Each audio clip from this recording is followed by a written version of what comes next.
Mi prometida y su hermano conspiraron para robarme mi negocio de $45 millones, falsificaron documentos legales, contrataron un abogado falso y gastaron $122 de mi dinero.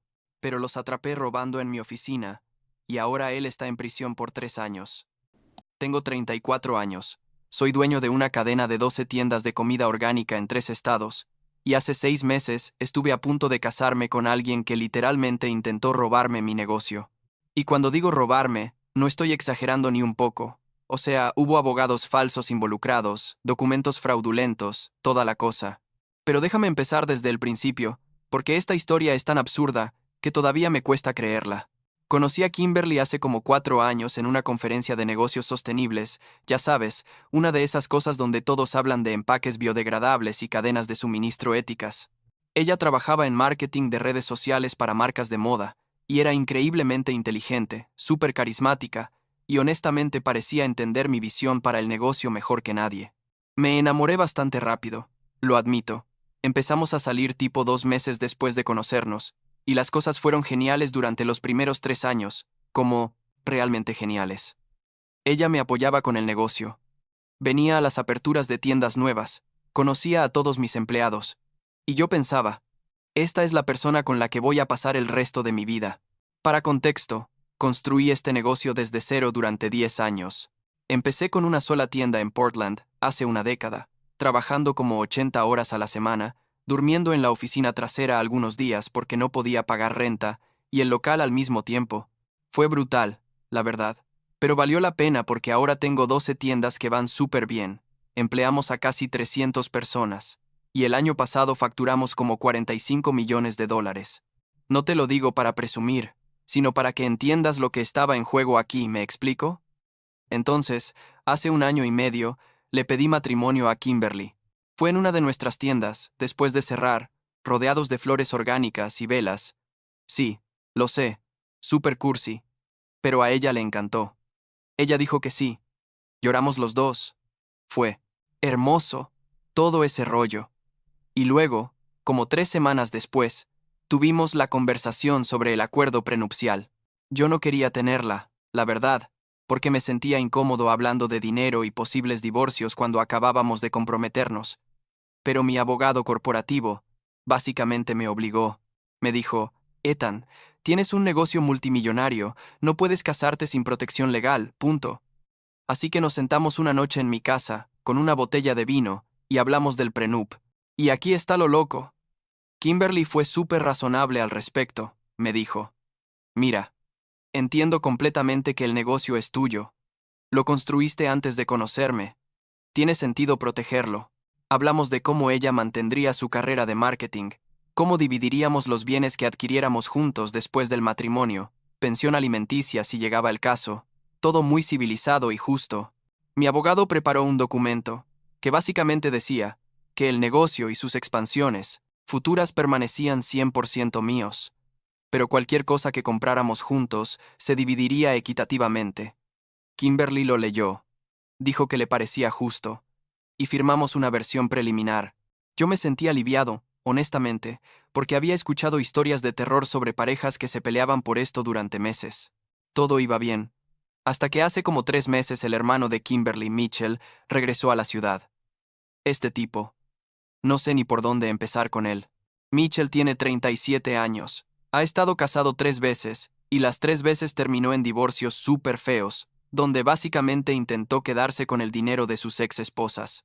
También ha tenido como 5 negocios que fracasaron espectacularmente, incluyendo un restaurante que cerró después de 6 meses, porque aparentemente Mitchell estaba robando de la caja registradora, y una startup tecnológica que nunca despegó, porque él no entendía nada de tecnología, pero igual convenció a inversores de darle dinero.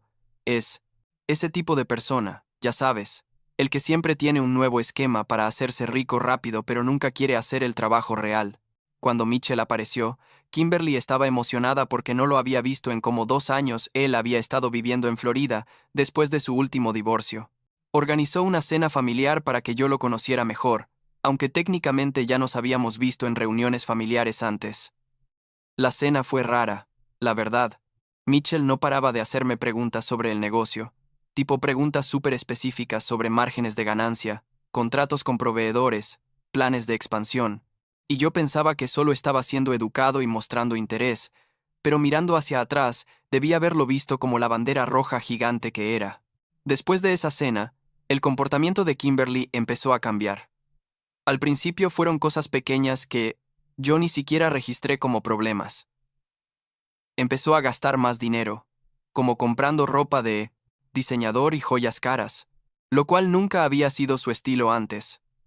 Cuando le pregunté al respecto, me dijo que quería verse bien para la boda, y que además se lo merecía porque trabajaba duro. Y tenía razón, trabajaba duro, así que yo no le di mucha importancia. Pero luego empezó a hacerme preguntas raras sobre el negocio, tipo preguntándome si alguna vez consideraría darle un rol oficial en la compañía, o diciendo cosas como, cuando estemos casados, podríamos expandirnos a mercados de lujo o deberíamos contratar a alguien de mi familia para el equipo de marketing. Yo le decía que ya teníamos un equipo de marketing que funcionaba bien y que no mezclaba familia con negocios, pero ella insistía de una manera que me hacía sentir incómodo. Luego, hace como 2 meses, mi asistente Heather me llamó un viernes por la tarde y me dijo que necesitaba verme urgentemente. Fui a la oficina, estaba a punto de irme a casa, y ella tenía esta cara de pánico total. Me pasó una carpeta y me dijo, Ethan, revisa esto ahora mismo. Abrí la carpeta y casi me da un infarto. Era una versión del acuerdo prenupcial que yo nunca había visto antes. Los cambios eran absolutamente demenciales. En esta nueva versión, Kimberly obtendría el 50% de todas las tiendas existentes, el 60% de cualquier expansión futura, un sueldo mensual de $25 como consultora ejecutiva, incluso si nos divorciábamos, y básicamente derechos de veto sobre cualquier decisión importante del negocio. O sea, literalmente me habría convertido en socio minoritario de mi propio negocio que construí durante una década antes de conocerla. Le pregunté a Heather de dónde había sacado esto, y me dijo que había llegado por correo certificado esa mañana de un bufete de abogados que yo nunca había escuchado, solicitando mi firma final. El documento tenía la firma de Kimberly y supuestamente la mía también en las páginas de cambios, pero yo te juro por lo que más quieras que nunca vi esa versión antes. Las firmas se veían reales, el papel tenía el membrete oficial, todo parecía legítimo, excepto por el pequeño detalle de que el contenido era una locura total, y yo jamás habría firmado algo así ni en 1.000.000 de años. Esa noche llegué a casa, y Kimberly estaba haciendo la cena como si nada. Yo puse el documento en la mesa de la cocina y le dije, ¿qué demonios es esto? Ella ni siquiera se veía sorprendida de verlo, lo cual debió ser mi primera pista de que sabía exactamente de qué estaba hablando. Me dijo muy calmada que eran solo ajustes estándar que su abogado había sugerido para protegerla en caso de que las cosas no funcionaran. Le dije, Kimberly, esto no son ajustes estándar, esto es básicamente un plan para robarme mi negocio. Y ella se enojó. Me dijo que yo estaba siendo dramático y controlador, que ella solo quería seguridad financiera y que después de todo, íbamos a ser marido y mujer, así que qué importaba de quién era él. Negocio realmente. Nos peleamos durante como 2 horas. Yo intentaba explicarle que había una diferencia enorme entre protección financiera razonable y literalmente tomar la mitad de algo que existía años antes de que nos conociéramos. Ella seguía diciendo que si realmente la amaba, no tendría problema en compartir todo con ella. Y yo le respondía que eso no era amor, eso era manipulación, y las cosas se pusieron feas, básicamente. Esa noche dormí en el cuarto de huéspedes y al día siguiente llamé a mi abogado corporativo en plan de emergencia. Mi abogado revisó el documento y me confirmó lo que yo ya sabía, que esto era absurdo y probablemente fraudulento. Me explicó que las firmas parecían ser falsificaciones, o que alguien había usado tecnología de edición digital para ponerlas ahí. Dijo que íbamos a necesitar investigar quién preparó este documento y cómo llegó a tener mi firma aparente cuando yo nunca lo había visto. Mientras tanto, me recomendó que me alejara de Kimberly hasta que entendiéramos qué estaba pasando y que definitivamente no firmara nada más relacionado con el matrimonio. Pero espera, porque se pone peor. Como una semana después de esa pelea, yo tenía una reunión importante con inversionistas potenciales para expandir la cadena a California. Estábamos en la sala de conferencias de mi oficina principal, tipo 5 inversionistas serios con trajes de $5 dólares, y de repente Kimberly entra sin avisar. Había pasado por seguridad diciéndole a la recepcionista que era mi futura esposa y que tenía permitido estar ahí, lo cual técnicamente era verdad porque nunca había sido un problema antes. Interrumpió la reunión y me dijo delante de todos que necesitábamos hablar sobre nuestro negocio y sobre cómo ella quería estar más involucrada en las decisiones de expansión. Los inversionistas se veían súper incómodos. Yo estaba mortificado. Y básicamente, tuve que pedirle que se fuera y disculparme, como 1000 veces con los inversionistas después. Esa reunión no terminó bien. Por cierto, los inversionistas se retiraron diciendo que necesitaban reconsiderar la estructura de gestión de la empresa antes de comprometer fondos. Yo estaba furioso, tipo nunca había estado tan enojado en mi vida. Le envié un mensaje a Kimberly diciéndole que necesitábamos tener una conversación seria y que involucrara a su familia, porque obviamente algo más grande estaba pasando aquí. Ella accedió, y organizamos una reunión en casa de sus padres, los señores Edwards, que siempre me habían tratado bien y que yo pensaba que eran gente razonable. La reunión fue una pesadilla total. Llegué y toda la familia de Kimberly estaba ahí, sus padres, su hermana Jasmine y por supuesto Mitchell. Yo empecé a explicar lo que había pasado con el prenup modificado y la interrupción de mi reunión de negocios, y antes de que pudiera terminar, Mitchell interrumpió y básicamente dio una versión completamente distorsionada de todo. Dijo que yo era un tacaño controlador que quería mantener a Kimberly sin acceso a recursos, que le había prohibido trabajar totalmente falso. Ella tenía su propia carrera, que yo siempre apoyé, y que básicamente yo estaba tratando de atraparla en un matrimonio donde ella no tendría derechos sobre nada. Sus padres empezaron a verme con desconfianza, y yo me di cuenta de que Mitchell había estado llenándoles la cabeza con mentiras durante semanas, probablemente desde que regresó a la ciudad. Intenté defenderme, mostrarles copias del acuerdo original que Kimberly había aceptado felizmente, versus el documento fraudulento nuevo. Pero Mitchell seguía hablando sobre mí, diciendo cosas como, los hombres ricos siempre hacen esto, y mi hermana merece ser tratada como una socia igual. Kimberly estaba sentada ahí sin decir nada, lo cual me parecía rarísimo, y Jasmine, su hermana, se veía incómoda pero tampoco decía nada. Al final me fui de esa casa sintiéndome como el villano, cuando yo era literalmente la víctima de un intento de fraude. Unos días después, decidí hacer algo que probablemente no fue lo más maduro, pero que necesitaba hacer. Le envié un mensaje a Mitchell diciendo que quería hablar con él a solas, hombre a hombre, para aclarar las cosas. Él aceptó y nos encontramos en una cafetería cerca de su apartamento. Yo llevé mi teléfono en el bolsillo de mi camisa grabando audio, lo cual es legal en mi estado con consentimiento de una sola parte. Lo verifiqué con mi abogado antes. Nos sentamos, pedimos café y empezamos a hablar. Al principio Mitchell estaba actuando todo amigable, diciendo cosas como, mira hombre, solo quiero lo mejor para mi hermana, y estoy seguro de que podemos resolver esto como adultos. Pero yo lo presioné un poco. Le pregunté directamente por qué pensaba que Kimberly necesitaba el 50% de un negocio que existía antes de que yo la conociera, y lentamente empezó a mostrarse. Me dijo que ella merece estar cómoda, y que el matrimonio es una asociación en todo, incluyendo activos empresariales. Le pregunté si él había tenido algo que ver con el documento modificado, y se puso defensivo. Pero entonces, y esto fue lo increíble, empezó a hablar sobre cómo él podría ayudar con la gestión del negocio si Kimberly y yo lo necesitábamos, y mencionó específicamente que él tenía experiencia en múltiples industrias y que podría tomar un rol de consultoría en la empresa. Ahí fue cuando entendí todo. Mitchell no solo había manipulado a Kimberly para que intentara robarme el negocio, él quería meterse también. Quería un pedazo del pastel, probablemente un sueldo, quizás hasta acciones eventualmente. Esto nunca fue sobre proteger a Kimberly. Fue sobre él encontrando otra manera de intentar hacerse rico sin trabajar por ello, esta vez usando a su hermana como su boleto de entrada.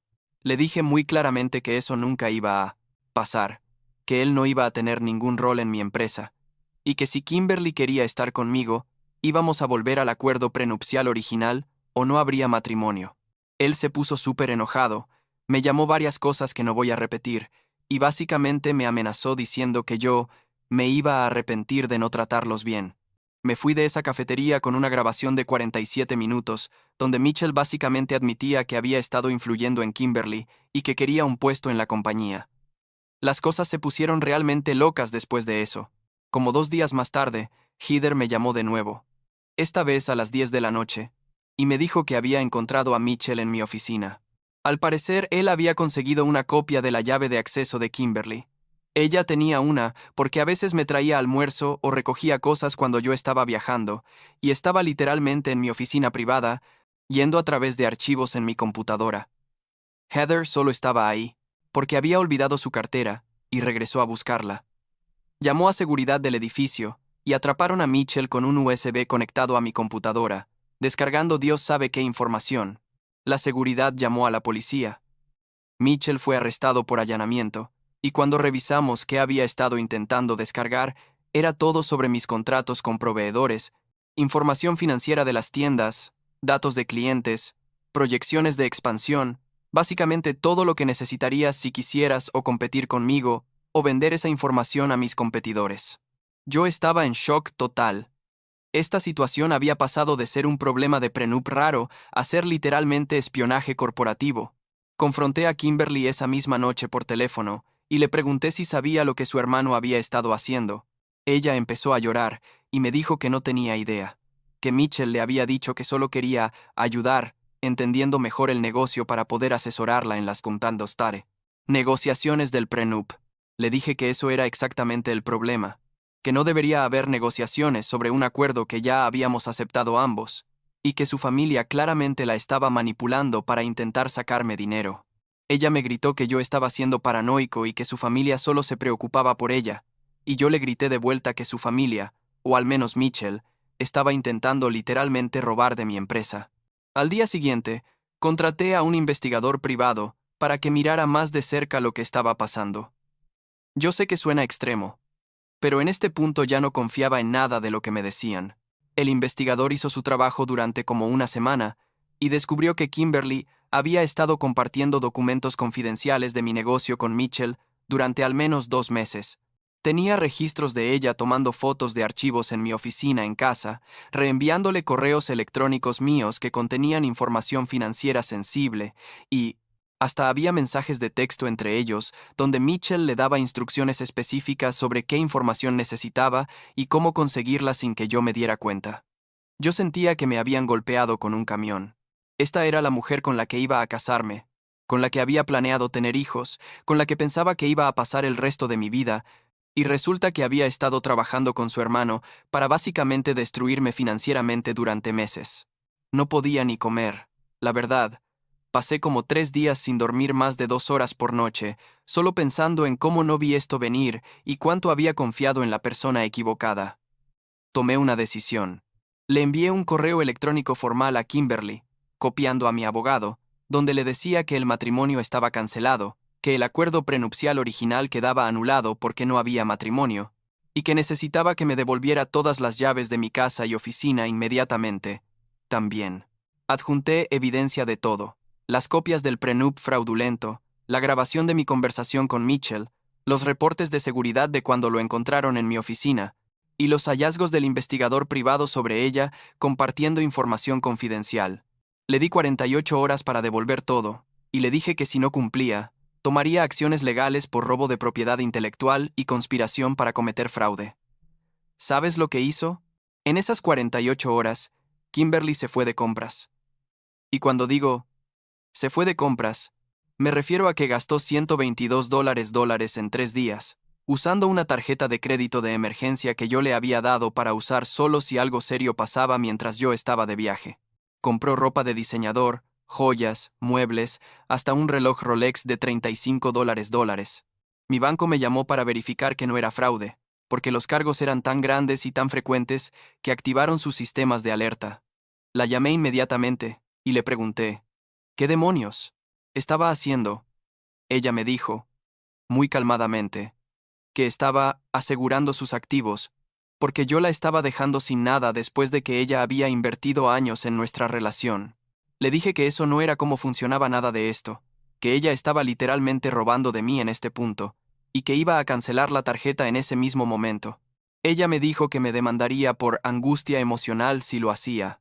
Yo le dije que adelante, que demandara, y literalmente mientras estaba en el teléfono con ella, llamé al banco con mi otra línea y cancelé la tarjeta.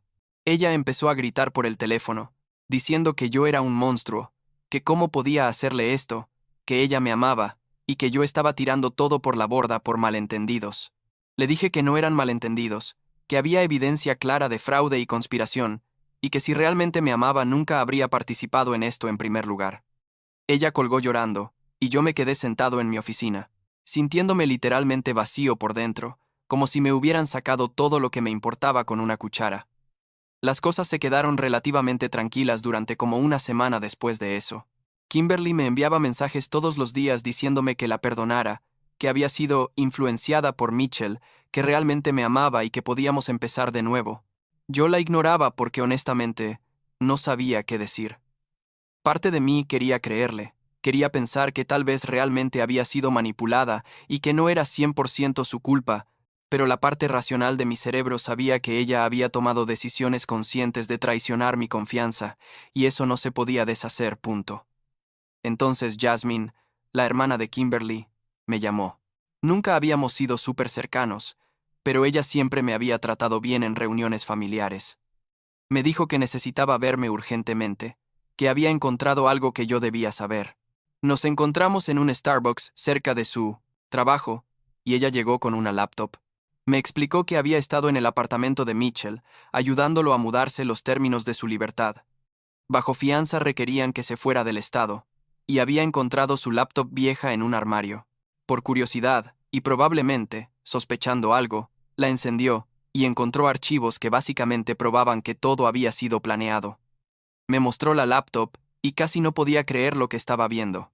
Mitchell tenía carpetas llenas de documentos sobre mí y mi negocio, que se remontaban a como 4 meses atrás, justo después de que regresó a la ciudad. Había hojas de cálculo calculando cuánto valdría el 50% de mi compañía. Proyecciones de cuánto dinero podría, consultorías, mensualmente de mí, hasta un timeline detallado de cómo iban a ejecutar el plan. Había mensajes guardados entre él y Kimberly, donde él básicamente le decía exactamente qué preguntas hacerme, cómo plantear el tema de estar más involucrada en el negocio. Incluso había instrucciones sobre cómo actuar durante nuestra pelea sobre el prenup para hacerme sentir culpable. Lo más perturbador era que había emails entre Mitchell y alguien que se hacía pasar por abogado, pero que probablemente era un amigo suyo, o tal vez incluso el mismo Mitchell usando otra identidad, preparando el documento de prenup fraudulento. Había notas sobre cómo falsificar mi firma usando software de edición, discusiones sobre cuánto podían extraer de mí antes de que me diera cuenta, y planes de respaldo en caso de que yo descubriera el esquema, incluyendo ideas sobre cómo Kimberly podría demandarme por varios motivos inventados para conseguir un acuerdo económico de todos modos. Jasmine estaba llorando mientras me mostraba todo esto. Me dijo que siempre había pensado que Mitchell era un idiota, pero que nunca imaginó que pudiera ser tan malvado, y que no podía creer que Kimberly hubiera participado en esto. Le pregunté si sus padres sabían sobre esto y ella dijo que no, que por eso quería enseñármelo a mí primero antes de confrontar al resto de la familia. Le dije que necesitaba copias de todo para dárselo a mi abogado, y ella estuvo de acuerdo. Dijo que Mitchell merecía enfrentar consecuencias completas por esto, y que Kimberly también necesitaba entender la magnitud de lo que había hecho. Con esta nueva evidencia, mi abogado pudo construir un caso súper sólido. Presentamos cargos contra Mitchell no solo por allanamiento y robo, sino también por conspiración para cometer fraude, falsificación de documentos legales y algo llamado espionaje corporativo, porque habíamos descubierto que él había intentado vender información de mi empresa a uno de mis competidores. Al parecer había contactado al CEO de una cadena de supermercados rival, ofreciéndole datos sobre mis proveedores y estrategia de expansión a cambio de $50. Teníamos los emails completos, donde negociaba el precio. Cuando toda esta información salió a la luz, la familia de Kimberly finalmente vio a Mitchell por lo que realmente era. Sus padres me llamaron para disculparse.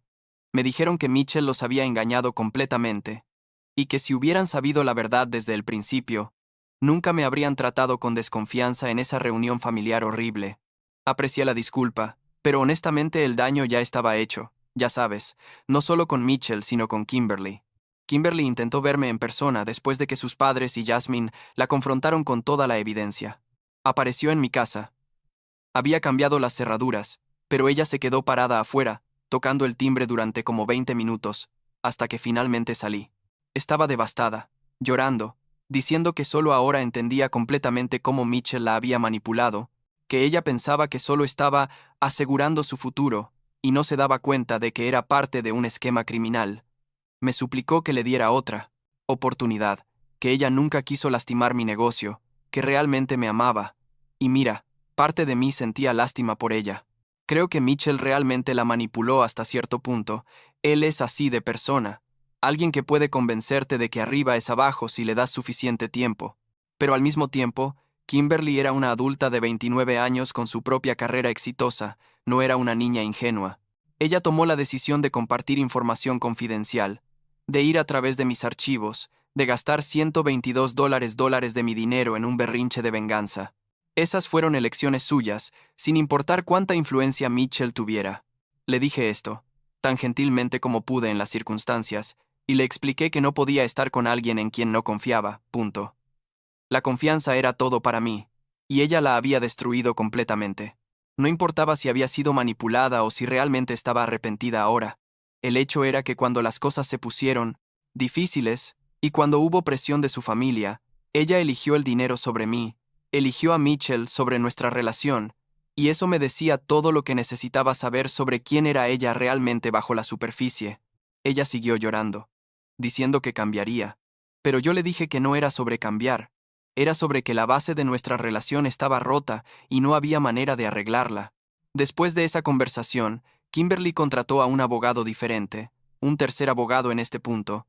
Había pasado por 2 ya, y trató de demandarme por angustia emocional y daño a su reputación profesional. Su argumento era que yo había humillado públicamente a su familia al exponer el esquema de Mitchell y presentar cargos, y que esto había dañado su capacidad de trabajar en marketing porque ahora los clientes la asociaban con el escándalo. Mi abogado básicamente se rió cuando leyó la demanda y dijo que no tenía ninguna base legal, que yo había hecho exactamente lo que cualquier persona razonable haría cuando descubren fraude y conspiración, y que si algo, yo tenía más bases para demandarla a ella por lo que había hecho. Mitchell eventualmente se declaró culpable de múltiples cargos, después de que su abogado público le explicó que con toda la evidencia que teníamos contra él, no había manera de ganar en juicio. Recibió 3 años de prisión, 5 años de libertad condicional después, y una orden permanente de mantenerse alejado de mí y de mi negocio. El juez también ordenó restitución por el dinero que Kimberly había gastado con mi tarjeta, lo cual fue una pequeña victoria, supongo, aunque honestamente el dinero no era el punto en ese momento. La demanda de Kimberly fue desestimada como predije, y su abogado hasta le recomendó que no intentara apelar porque solo iba a acumular más costos legales para nada. Creo que finalmente entendió que no había manera de ganar esto, que había quemado todos sus puentes, y que la mejor opción era seguir adelante con su vida en otro lugar. La última vez que supe de ella, se había mudado a Chicago para empezar de nuevo, lejos de su familia, y definitivamente lejos de mí. Yo tuve que hacer cambios grandes en mi negocio después de todo esto. Actualicé todos nuestros protocolos de seguridad. Implementé sistemas de acceso con doble autenticación, contraté un oficial de seguridad corporativa dedicado, y básicamente blindé la empresa contra futuros intentos de infiltración o robo de información. También tuve que trabajar en reconstruir mi reputación con esos inversionistas que habían estado interesados en financiar la expansión a California, lo cual tomó meses de reuniones y explicaciones sobre lo que había pasado y cómo había manejado la situación. Ahora, 6 meses después, las tiendas están mejor que nunca, honestamente. Abrimos 2 nuevas locaciones el mes pasado, el equipo está trabajando increíblemente bien y financieramente estamos en una posición súper sólida. Pero personalmente, la verdad es que todavía estoy procesando todo. No he salido con nadie desde Kimberly. No porque no quiera, sino porque simplemente no confío en mi propio juicio sobre las personas en este momento. Pensé que la conocía, pensé que entendía quién era, y estuve completamente equivocado, y eso me asusta. Mis amigos me dicen que eventualmente volveré a confiar en alguien. Que lo que pasó con Kimberly fue una situación extrema y no representa cómo son las relaciones normalmente. Racionalmente sé que tienen razón, pero emocionalmente todavía siento que cualquier persona que se acerque a mí podría estar interesada en mi dinero y no en mí como persona. Es una sensación horrible. La verdad, como si el éxito que tanto trabajé para construir ahora fuera una maldición que hace imposible saber quién es genuino y quién no. La semana pasada, Heather, mi asistente que básicamente me salvó de este desastre al encontrar el prenup fraudulento y luego a Mitchell en mi oficina, me preguntó cómo estaba realmente. Le dije la verdad, que estaba bien profesionalmente, pero emocionalmente todavía era un desastre. Ella me dio un abrazo y me dijo que el hecho de que todavía pudiera admitir vulnerabilidad significaba que no estaba completamente roto, que eventualmente sanaría. Espero que tenga razón. Por ahora, me estoy enfocando en el negocio, en mis empleados que dependen de mí, y en tratar de aprender de esta experiencia sin dejar que me convierta en alguien amargado o cínico para siempre. No sé si lo lograré, pero supongo que el tiempo dirá.